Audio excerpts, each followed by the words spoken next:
Do do do, theme song. Do do do, I'm broke so this is my theme song. Do do do, just imagine this is an awesome theme song. Do do, theme song. Left of the box.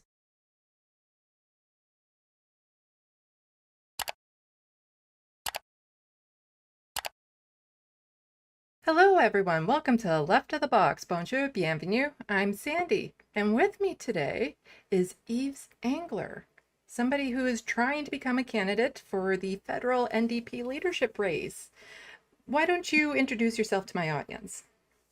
Ben, premièrement, je vais saluer tout le monde et je suis content de répondre en français s'il y a des questions en français.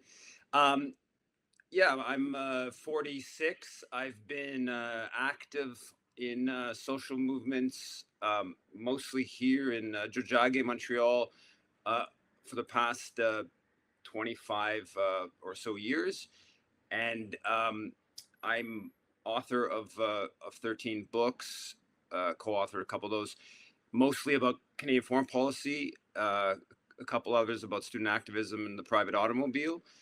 And I'm seeking to be the leader of the NDP to bring a sort of social movement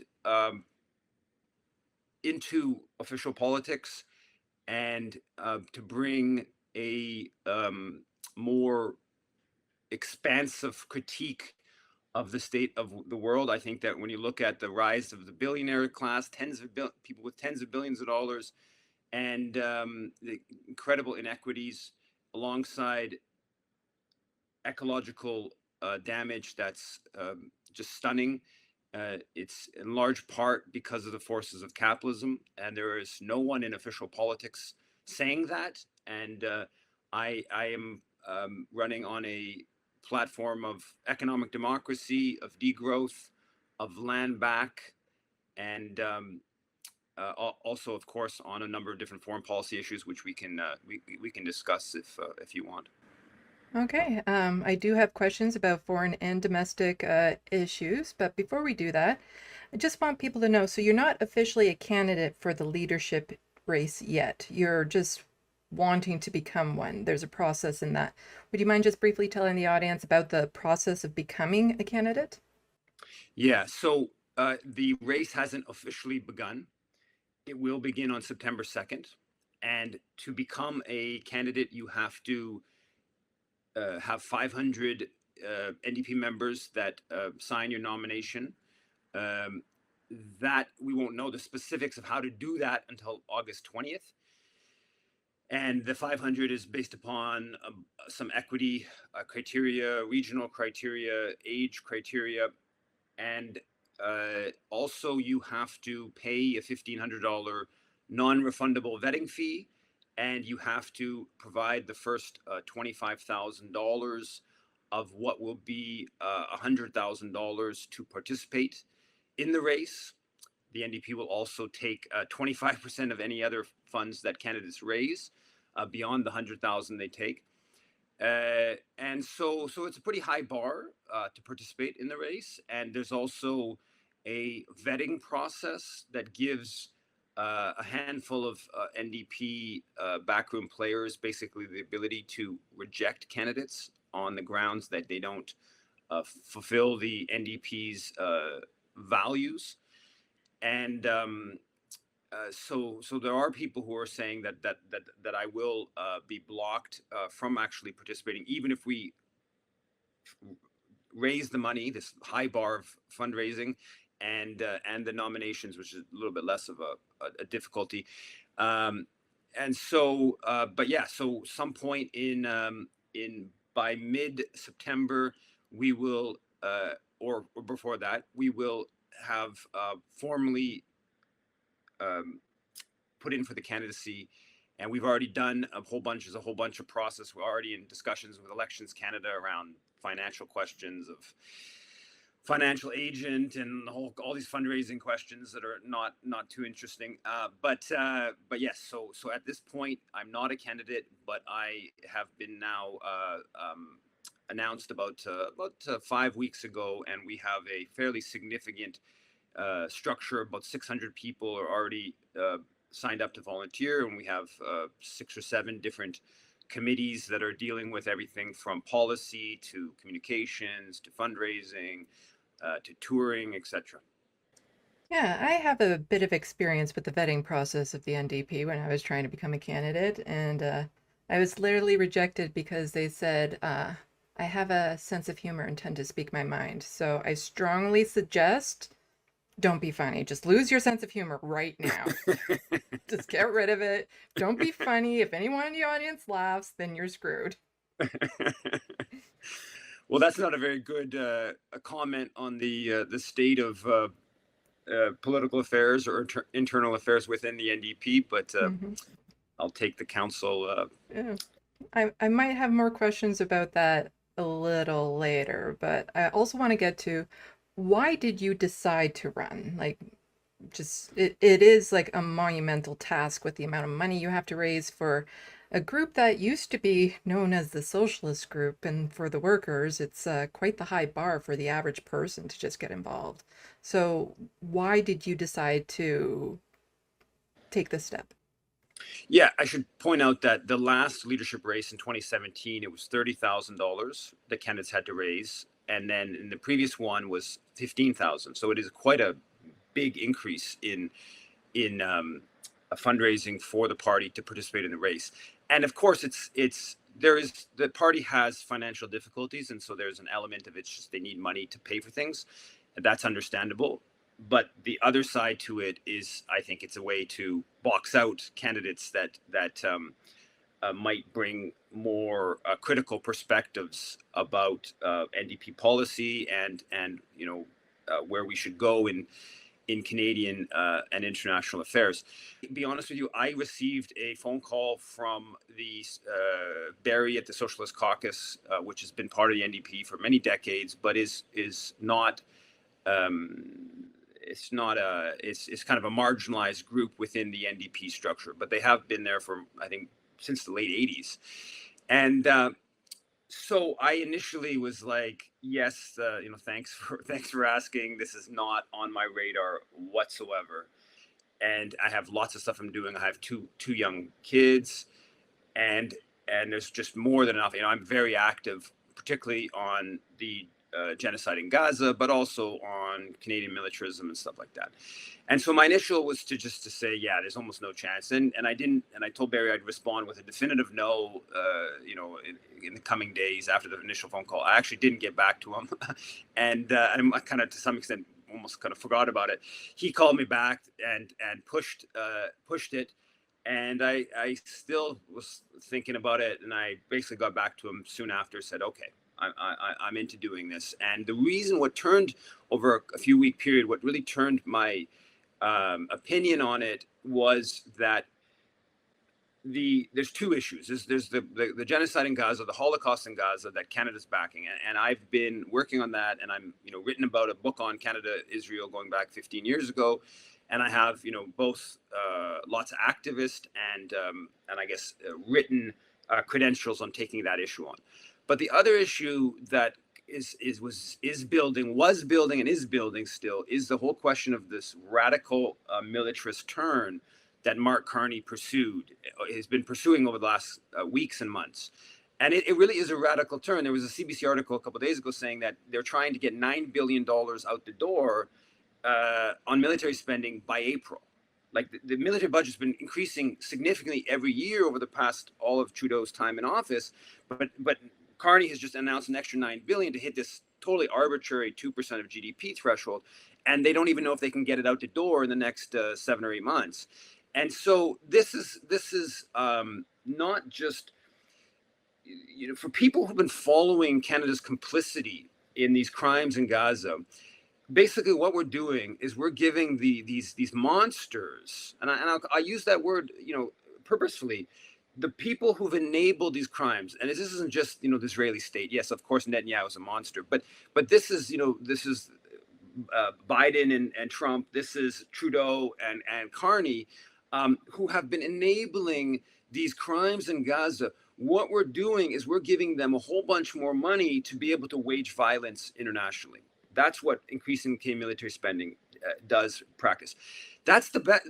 And so the best case scenario is that it only takes away from social programs. We're already seeing that cutbacks to social programs because of this transfer of public resources to the military. So the best case scenario is it just leads to a undermining of public services in Canada, leads to widespread layoffs among the public service. But in the worst case scenario, not only does it do that, but it also gives these monsters who've been backing the genocide in Gaza greater capacity to intimidate and to engage in acts of international violence. So this is something that needs to be absolutely crystal clear, pushed back against. And I've been writing about Canadian militarism for many decades. My second last book is Stand on Guard for Whom: A People's History of the Canadian Military. And so I see this issue becoming ever more important in the left, in social democratic circles, and even into the dominant media. But yet the NDP is not well placed to push back on military spending, because the people like Heather McPherson, who's the principal candidate from the leadership to run, she's somebody who's on the NATO Association, NATO Parliamentary Association. She's a big advocate of the Canadian military.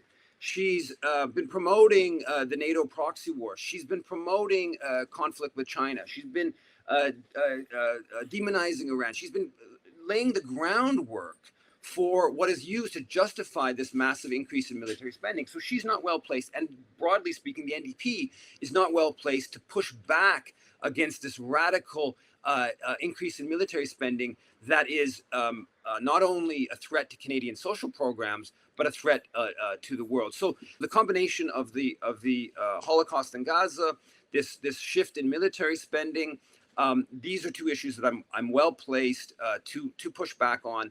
And this is what really kind of prompted me. Now there are many other issues, and of course all kinds of domestic issues, and these other issues that I haven't been as engaged on in recent years, that we're increasingly putting out policy on, that I've been writing about in recent weeks as part of this campaign, and we are really crystal clear. We are calling for a alternative to capitalism. We are not just saying we're socialist, which is sort of okay in NDP worlds. We're saying we need an alternative to capitalism. Capitalism is waging a war against the working class. It's waging a war against our human psyche, destabilizing us with their buy, kind of stuff.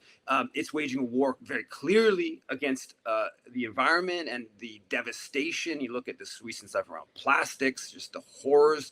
And this is something completely tied into the forces of capitalism pushing this. So we are, taking broad policy critiques and putting forward, I think, ideas that should be part, even those who don't necessarily agree with my candidacy, but our NDP members, they should be happy to see that there is some forthright criticism of the direction of domestic and international affairs that's being brought to this debate. So I think that that's of course important. To win this thing it'd be very difficult, of course, but we can have but doable. I really do believe it's doable, and the support for the candidacy so far demonstrates that.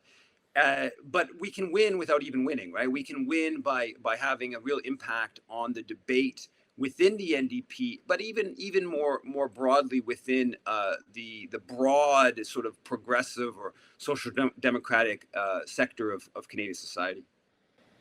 Well, you're kind of preaching to the choir on my channel when it comes to the anti-capitalism and socialism and all the issues that I see with the current government and the structure and how it keeps a lot of people with poverty and disabilities down. And yeah, so I got a fairly good idea of what your primary foreign policy issues are with the military and what's happening in Gaza.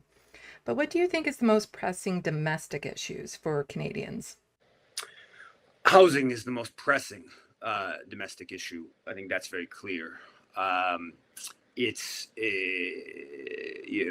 I was in 2 months, a bit over 2 months ago, I spoke in Oslo, and I had a chance to spend brief time in Zurich, Oslo, Copenhagen, and Gothenburg in Sweden. And it's remarkable. There's almost no unhoused people. And yet we've seen here in Montreal, the number of people who lack housing is going up. I was in Calgary for the G8 or G7 protest 2 months ago or so, and also I was startled by I thought the situation of people lacking housing was a problem in Montreal, but it seemed, I didn't spend a long time, but I was there for about 48 hours. It seemed the situation was even more dire in Calgary. So that's I think one of the number one issues. And we're announcing this week. We're going to be announcing quite a bold first phase of announcement on our housing strategy.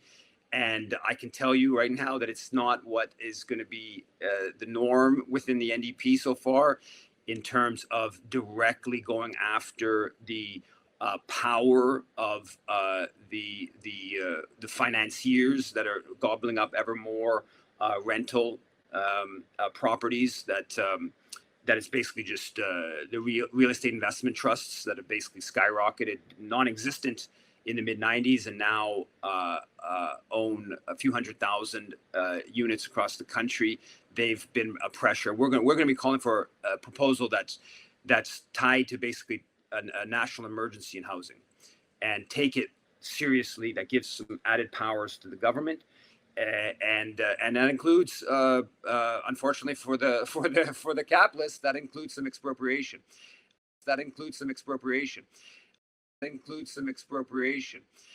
Also, obviously, there needs to be huge investments, public funding into social housing, into co-ops.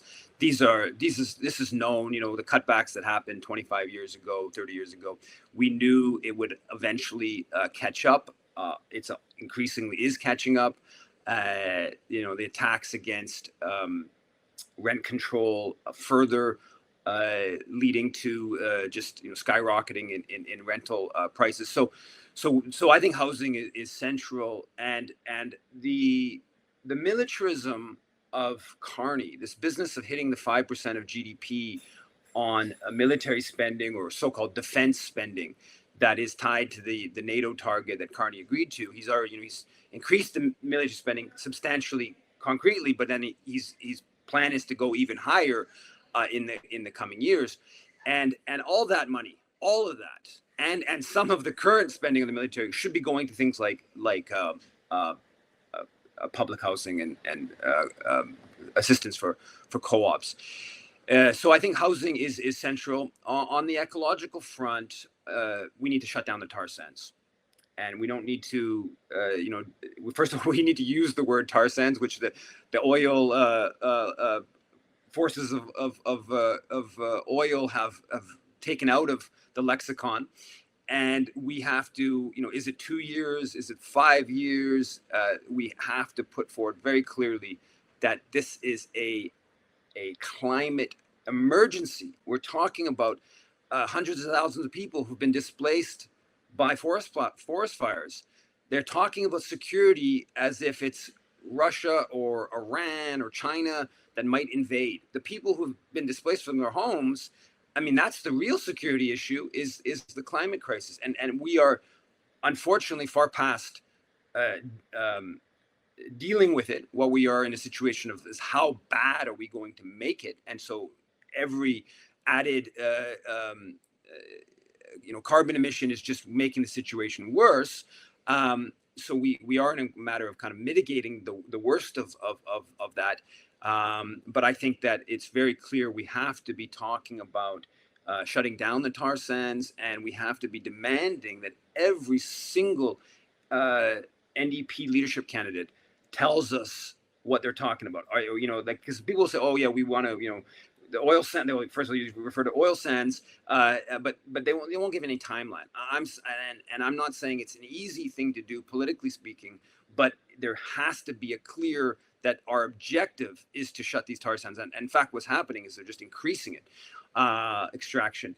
So we're going completely in the wrong direction. So I think that those are two issues. One is a particularly for younger people, and obviously working class and poorer people. the housing issue is at top of mind. It's it's not as bad in some places as elsewhere. There's slight regional differences, but the broad outline is quite negative across the country, and we need to take it like the emergency that it is, and not just sort of speak to it. And also I think that's a bit of a danger is that clearly the Liberals are not in a position to deal with the housing crisis. They've shown Carney's made some proposal, and Trudeau began talking about it years into his leadership. But this is also a danger because the sort of far right or right populist Polyev kind of is taking advantage of this. We know that Polyev's not going to do what's necessary to deal with the housing emergency. It goes against his ideological disposition for the government to build and support social housing, and it also goes against his ideological disposition to target the power of the corporate trusts that are owning ever more of the housing market. But he benefits from it. So there's a whole bunch, even for people who maybe are sort of better placed. They're generally, there's an age divide here. Kind of older people who have their own home already, or don't see the housing crisis as big of a threat to them in a direct sense. I think we all sort of progressive-minded people have an interest in avoiding the Polyevs who are using this issue partly on age. In an age way, playing to younger, particularly men, I think, that we want to deal with this issue to not, sort of just bolster these very reactionary sectors of society who, of course, when what we see what's going on in the U.S. Is particularly dangerous on all kinds of different fronts. Yeah, your talk of expropriation when it came to housing is just music to my ears. It's something I've been wanting to hear for a while because here in Ontario, last year, 80,000 people were in tent encampments. If that was calculated as one population center, it'd be the 18th largest in the province. Is just, and I'm somebody who lives with disabilities, so I'm constantly stressed out about housing if something happens to my current housing situation. And as somebody with disabilities, there is the disability benefit that came out from the federal government, which was just really a slap across the face. Is there anything you would do to assist people living with disabilities who have to rely on disability payments?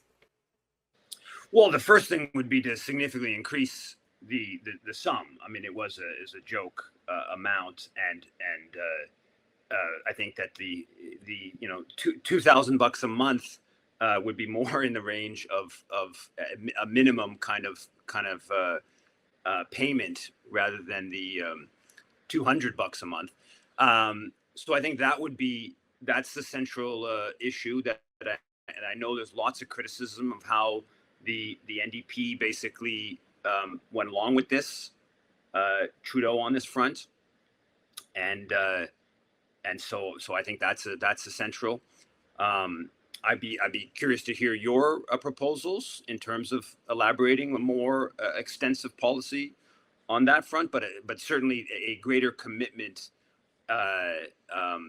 to putting public resources and there are a number of Canadians, too many Canadians that have too much money, and there are too many who are in precarious situation, and obviously the people with disabilities are particularly precarious in the context of lack of housing.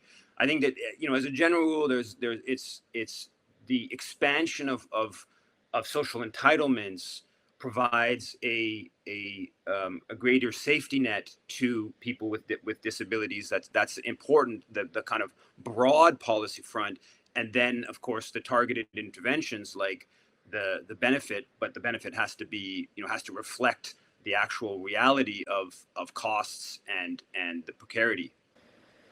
Well, for me, what I can say instantly is yes, the rates need to be increased and it needs to be available for everyone because right now with the federal benefit, it's only available to people who qualified for the federal disability tax benefit, which is extraordinarily hard to actually qualify for. And you need a family doctor in order to sign off on that.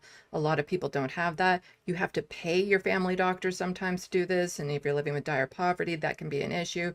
And $2,000 is an absolute minimum. And for a lot of people, that's not just life changing, it can be life saving because it can keep them in their current apartments. And also for people who live with disabilities that do have a safe place to live, instead of offering subsidized housing somewhere else, offer to subsidize that housing where they live as opposed to forcing them to move out somewhere else.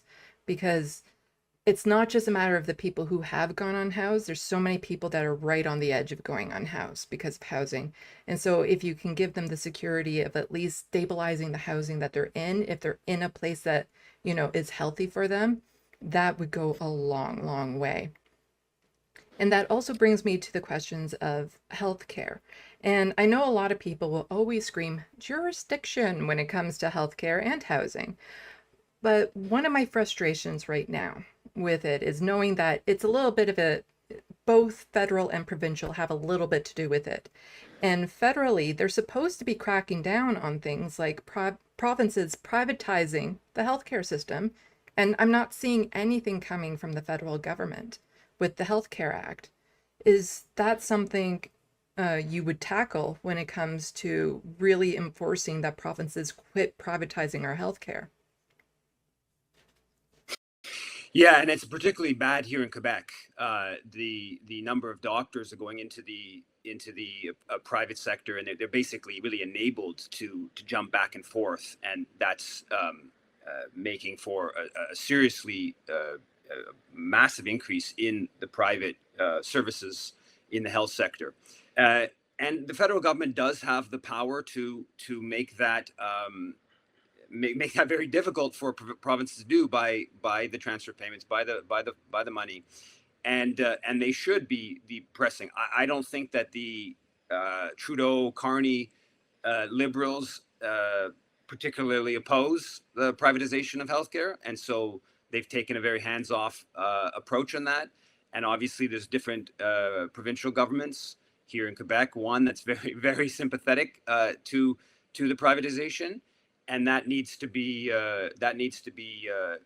challenged. I would go on a much more kind of broad level of the privatization and the corporatization of healthcare. The power of the pharmaceutical companies, the power of the medical apparatus device companies, the power of the fee-for-service doctor model. We have corporate and capitalist interests play much too great of a role in the health sector, and more generally in our conception of public health and what actually leads to healthy populations. That is one of the, when we won Medicare in the early 60s, the doctors went on strike for 23 days in Saskatchewan, and unfortunately they lost in terms of the public insurance, but they won in terms of maintaining this model of basically fee for service, which ties them very much to a sort of capitalist model of curative medicine, of alignment with pharmaceuticals, alignment with medical device companies and the like. And so that needs to be, I think that there's that should be reevaluated, and it's not an easy political battle, but those questions need to be. But in the short term, the federal government has to take a much more active role in pushing back against the privatization that's happening in different provinces, particularly here in Quebec. Okay, and quickly while I still have you, just a couple things about the NDP. Uh, when it comes to the gatekeeping they do, the executive board that they have that tends to restrict a lot more progressive voices from being able to qualify as candidates, like the whole internal apparatus of the NDP seems to me, as somebody who used to support the NDP, to be broken. So, what would you say to someone like me who once supported the NDP, so much so I tried to become a candidate, but have now lost complete faith in the party? Well, I think the first thing, I mean, I've stated clearly, I've written about this a little bit, that the party needs to be more focused on what the electoral associations want and has to be more bottom up oriented. And the policy conventions or conventions have to be determining policy. So I'm running to be the leader, but I ultimately think that there should be less power in the hands of a leader and more power in the hands of the riding associations, electoral associations, and that's not easy. Also that shouldn't be combined with the riding associations being more tied into uh, social movements. And I can say here in NDP's not Montreal.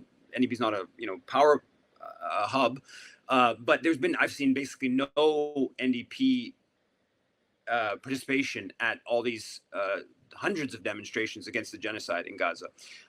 One of the people from the Concordia NDP came up to me a couple of days ago at a demo to ask about speaking at Concordia, but they don't bring NDP flags. There's not any like formal participation. Alexandre Bourlis, the supposed pro-Palestinian candidate, MP, the sole NDP MP, he's been, I believe, to two demos of the dozens, hundreds that have taken place.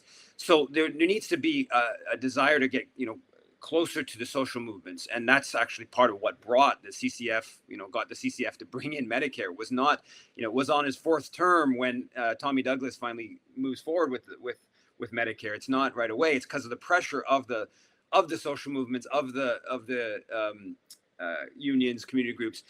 So I think that that's social change comes through that dynamic. The rules on this leadership race, where they can just basically exclude candidates claiming they don't fulfill the values of the party. I mean, if there's a place where the values of the party should be determined, the leadership race is one of those main places. The leadership race and the policy conventions, of course, should be those two main areas. And even the notion that they're may try to exclude a voice that is sort of too far to the left, if you want to frame it like that, is I think speaks to the kind of controlled nature of the discussion within the party. So I don't think this is not going to be, even if I win the leadership, it's not going to be an easy battle in terms of lessening the power of the federal council and increasing the power of riding associations or electoral associations. But it has to start with the desire to do that and the desire to see the party as a vehicle of social movements, as a vehicle of social change. And I say this, like, the government in Saskatchewan, the NDP government, lost after introducing Medicare, right? They lost the next election. And so maybe from an electoral standpoint, it was actually a mistake to take on the power of the doctors.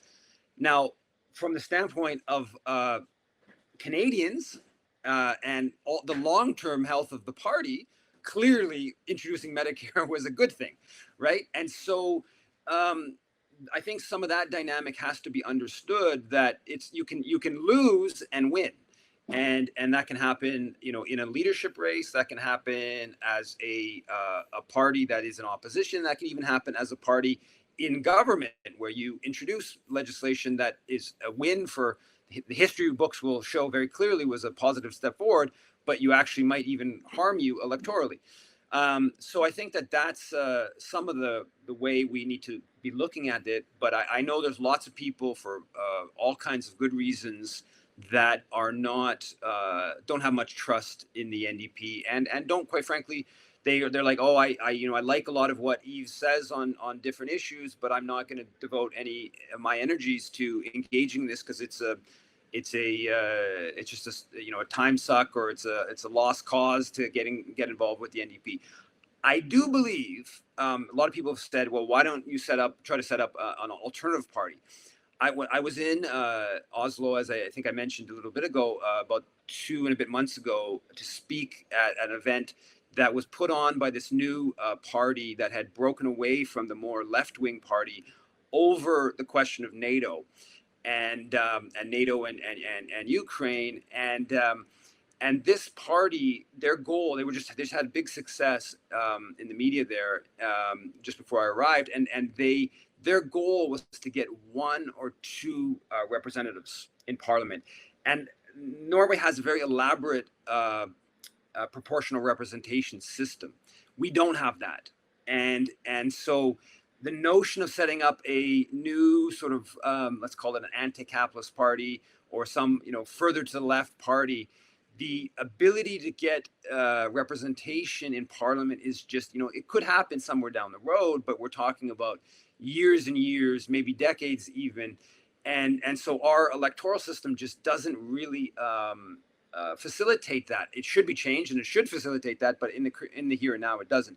And so I don't know. I think that the NDP does have representation in parliament, and it does have a certain segment of the membership, the current membership, who stayed on after so many years of concessions to the neoliberal order. Still, a big chunk of that membership does want socialist ideas, does want broader.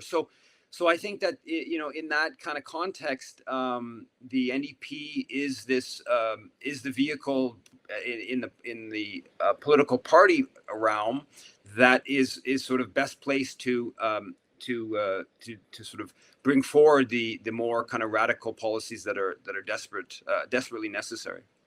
Okay, great. So how can people learn more about your campaign, help out? And when it comes to the helping out, I always like to include, because people with poverty are usually not included. How can people with no money to give help out?